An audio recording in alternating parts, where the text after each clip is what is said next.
What is going on, everyone? My name is Andy. Welcome back to another FPL video. In this one, it's my team selection for Game Week 18. So I'm going to show you how the team is shaping up, thoughts on transfers, especially with newly flagged Anthony Gordon, what I'm going to do with my defense, and I'll also quickly run you through how I did in Game Week 17. So if you enjoyed the video, make sure to give it a like, hit that subscribe button if you haven't done so already, and let's jump into it. So let's start with a quick look at Game Week 17, the game week that just won't end. At the time of recording, FPL still haven't made a decision on the points from the Bournemouth versus Luton game. I'm still assuming they're waiting for communication from the Premier League, but time is running out. With the next deadline tomorrow, FPL are going to have to decide because I don't think they have the technical capability to leave Game Week 17 open and start Game Week 18. So hopefully we'll find out later today or tomorrow.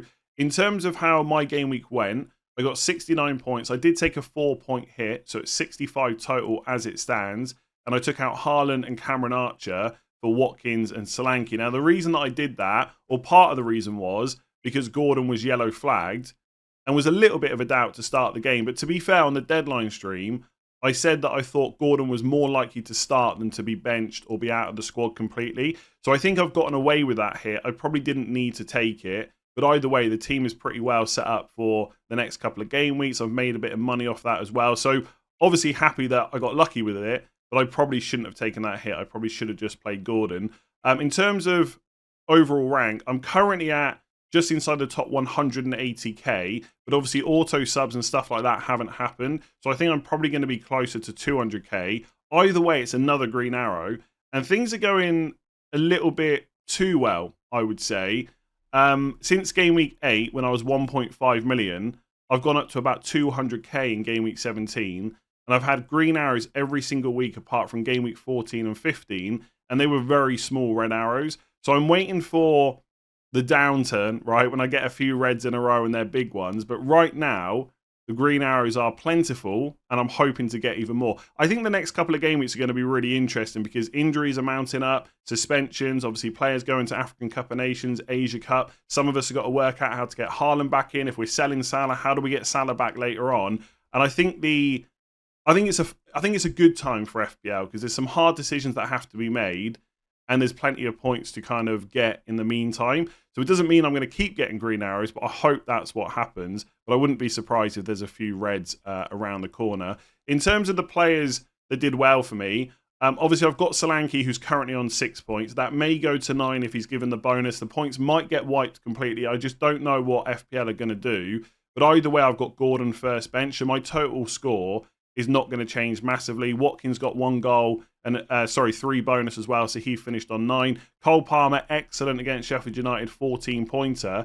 I think the best thing from the week was probably the full house of clean sheets, because there's been a lot of talk recently about clean sheets being a myth. Don't worry about defenders and goalkeepers and stuff like that. And all 4 of my goalkeeper and defenders came in with a clean sheet. So Dubravka 7, Porro 8, Saliba 7. All 3 of those players got. I don't think Dubravka got a bonus. I think he got a save point. I'm just going to double check.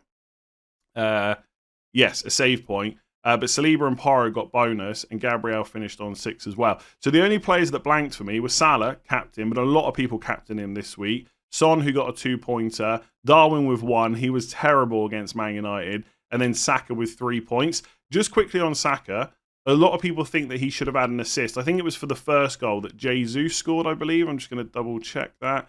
I think Jesus scored the first goal. I said on Sunday on the stream that I hadn't seen that clip to say whether I think it should be an assist or not. And look, I own Saka. I'd love those 3 extra points. But for me, that is just not an assist. When I saw it yesterday, I was expecting something a bit more controversial. But I think that's a pretty standard non-assist for FPL. I know people are kind of throwing replies saying, well, what about this assist? What about Rafinha from a season or 2 ago? But I just don't think this is necessarily exactly the same. And I also don't think Rafinha should have got that assist either. Now, the reason, if you care, that I would, at least this is my understanding for why it wouldn't be an assist. Saka plays the corner in, and then a defender heads it, kind of in and around the near post, and there's other Arsenal players there. So those Arsenal players would have counted from an FPL point of view as the intended target. The defender heads it kind of further away from where the ball started, and then it gets scored kind of towards the back post. So Jesus wouldn't have counted as the intended target. And that is why I don't think it should have been given based on FPL's rules. I'm not saying that the rules shouldn't change. In fact, more assists would be better, I think. But how it stands right now, that shouldn't be an assist. I think the reason that Rafinha's was slightly different and why they may have given it is because when the ball comes in and the goalkeeper kind of pushes it away slightly, there's two Leeds players kind of close to the ball and the goalkeeper. It's not like there's players by the keeper, he punches it to someone else further away. Those two players are already the closest players to where the ball was touched. I think that's why Rafinha's was given and Saka's wasn't. But either way, I'm not convinced that Rafinha should have got that anyway, and Saka definitely shouldn't have got that one. So 3 points. It was a blank, but he's done super well. That doesn't sound great, does it? He's done really well for us this season, so I'm happy to continue holding on to him. So yeah, decent week. We'll find out what's going to happen with the points over today or tomorrow, and then we can move on to Game Week 18. So let's talk about that. So I've got one free transfer this week after taking 4-point hits in each of the last 2 game weeks. Do I need another hit this week? Possibly, but hopefully not, and I'll talk about that later. I've also got 4.4 million in the bank because I have sold Haaland, so plenty of money to spend. I would say that my goalkeepers and defenders look a little bit dodgy this week, but potentially not too bad, depending on what news we get in press conferences, specifically from Aston Villa. So in goal, I've got Dubravka against Luton away. I was always going to play him over Areola anyway, who's got Man United at home, which is not necessarily a really bad fixture. But I do think Man United will score in that game. The West Ham defence hasn't been great. So Dubravka's no issue for me at the moment. Obviously, in a few game weeks' time, the transfer window will open in January. Maybe Newcastle sign a new goalkeeper. But until that happens, there's just no need to worry about making a goalkeeper transfer.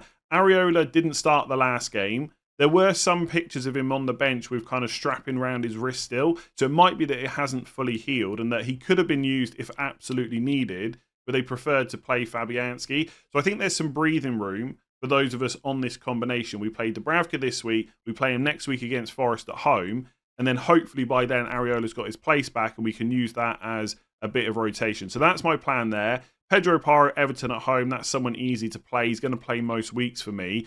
With Matty Cash, he did start the last game, got subbed off around the 65th minute.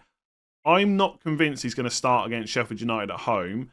And unless we find out that Pau Torres is injured and he's going to be out of that game, I'm going to assume that Cash doesn't start. Now, Pau Torres did go off with a knock. We don't know how bad it is. We should hear from Unai Emery tomorrow. So if he says that Pau Torres is out, then I would assume that one of Luca Dean or Moreno is going to play left back. Then it's going to be Carlos and Konza centre backs, which leaves room for Cash to play right back. Now, if that happens, then I will just play Cash against Sheffield United at home and then deal with him next week. But ultimately, he is a long-term issue for me, right? He's not someone that I can rely on starting without injuries and stuff like that. So I will play him if Pau Torres is out. If he's not out, I'm probably going to sell him, but I'm not 100% sure who to. The 3 players that I've kind of narrowed it down to are Konza, so keep less money in my defence, basically have it in the bank, ready to get Haaland back. Good fixture this week, Burnley at home in a couple of game weeks' time as well. Or I could spend that money on Trippier or Trent. Now, Trippier's not having the best time for Newcastle at the moment. Didn't play. It came off the bench last night. He was okay, but he made a mistake for the goal. He missed his penalty as well. And Newcastle are getting some players back from injury, but they're also losing others as well. So I think I do prefer Trent over Trippier at the moment, and that is a route that I could go. I don't think that Arsenal at home is a great fixture for Trent, but I don't think that playing Saliba against Liverpool away is any better. So that's kind of my plan with Cash. Wait to see what happens with Pau Torres. If he's injured, I'll just play Cash and not make a defender transfer. If Pau Torres is going to play, then I'll sell Cash for Konza or Trent, which I know is like a big difference, but I think I can get away with spending the money on Trent over Konza. And then the third spot in defence, I've got Gabriel. I just think he's got a little bit more goal threat than Saliba. There's not much in it. I think both of those players will start. If I wanted to go ultra safe, then I would play Saliba because he's 100% nailed. But I just don't see Gabriel missing a game like Liverpool away. So I've got him ahead. And then I could play Charlie Taylor. And I think Taylor's got the better fixture, Fulham away, rather than Liverpool away. But Burnley are also a much worse defence than Arsenal. So as it stands, I'm going to play the Arsenal player instead. So Dubravka in goal, Pedro Porro in defence. They're absolute certainty. So is Gabriel, I think. I just don't see... I don't think I need to take a hit to not play one of these Arsenal defenders. And the other thing is, just quickly, there's no need to make a transfer for any of these players. I can't get rid of Gabriel or Saliba because after Liverpool, they got good fixtures and they're really good prices, and I got them quite cheap as well. Pedro Porro, obviously, I don't want to sell, and I could get rid of Charlie Taylor and keep cash, but then cash is still an issue I have to deal with later on. So I think that's why I'm ultimately going to have to play an Arsenal defender, because I don't want to get rid of them. So yeah, cash to Konza or Trent. Everyone else in defence and goalkeepers, probably staying for now. So for 4 of my midfielders, it's pretty much the same story as it has been for the last few game weeks, and that is that I just don't need to use a transfer on any of them. So that's Salah, Son, Saka and Palmer. While they're fit and available, they're going to remain in the team. We know that Salah and Son are going to African Cup of Nations and Asia Cup respectively in January in game week 21, so I'll have to deal with them then. But until that point, I don't want to worry about which midfielder I might bring in, because you just don't know at that point what the lay of the land will look like, who's injured, who's suspended and stuff like that. I mean, the rough plan for Salah, as I've spoken about before, is to sell him in game week 20 to get Haaland back for Sheffield United at home. But we don't even know if Haaland's going to be fit. Apparently, he's going to play no part in the Club World Cup. Will he be fit for game week 19? We don't know. If not, will he be fit for 20? We just don't know at this point. So I don't want to spend too much time worrying about it. But that is the rough plan. With Saka, not a great fixture this week, Liverpool away. But I think when players do start going away in January, he will become one of the most popular midfielders. I got him quite cheap as well. I think I paid 8.5 and he's up to 9 million now. So no need to get rid of him whatsoever. And Palmer, as we know, is 1 yellow card away from suspension. He's got to get through 2 more games and then that threshold goes up to 10. So again, not worth using a transfer on. He has played a lot of minutes recently and he played the full game last night as well. I think in some ways that's a good thing, right? It shows how important he is to Pochettino's plans. But it also means he might need a rest, and the time between games for Chelsea isn't great now. They've got another game on Sunday on the 24th. Palace is on the 27th. That's game week 19, and then Luton is on the 30th of December. So Palmer may just miss one of the next 2 games. It is what it is, right? Lots of players are going to be in that boat where they don't play 90 minutes for the next 3 matches. So just not worried about him. The big talking point is Anthony Gordon. He played again last night because ultimately Newcastle just don't have enough players to manage the minutes of someone like Gordon, but he did go off with an injury, which Eddie Howe described as a pretty nasty knock. Now, it might just be like it's an impact thing and he couldn't continue and he'll be fine in a few days' time, but there's no guarantee on that, and we're probably not going to get any more information ahead of the deadline because they don't play till Saturday, so the press conferences will be on Friday, but the deadline is on Thursday. Now, I've got Darwin Núñez on the bench, and I don't think he's great this week for Arsenal at home. But if he's benched in the Carabao Cup tonight against West Ham, he will start. So I don't really need to panic too much about Gordon. And there are lots of midfielders I like, and I'll talk about them in a second. But I could just play him against Luton. And if he's not fit, Darwin will come off the bench. The only risk there is if Gordon's benched and he comes on for a 1-point cameo. So it might be that I actually just bench Gordon and play Darwin instead. But as it stands, I don't think I'm going to transfer Gordon out of my team because I'm hoping he's back for Forest at home. It's a tricky one without the information. And even if there was a press conference, Eddie Howe probably wouldn't tell us. He did say, I think I saw him say that Gordon wanted to continue, but he couldn't. So I don't know. If he wanted to continue, is it that bad? But the fact he couldn't means, yes, maybe it is. So I think right now, I might just play Darwin instead. If I do transfer Gordon out, there's a few options. Jarrod Bowen is probably right up there. He went up in price again last night. He's now 7.8 million. I don't know if it feels great bringing him in before Man United at home and Arsenal away, but Man United at home probably isn't the worst fixture right now. And after that, it's Brighton at home, Sheffield United away and Bournemouth at home. So he is someone that I could just put in and then just leave. I don't have to worry about him. Another player that I like is Richarlison. I spoke about him yesterday. I think he has to start the next few games. I just don't think they've got enough players to kind of rotate in. Everton at home, Brighton away, Bournemouth at home, next 3 are pretty good.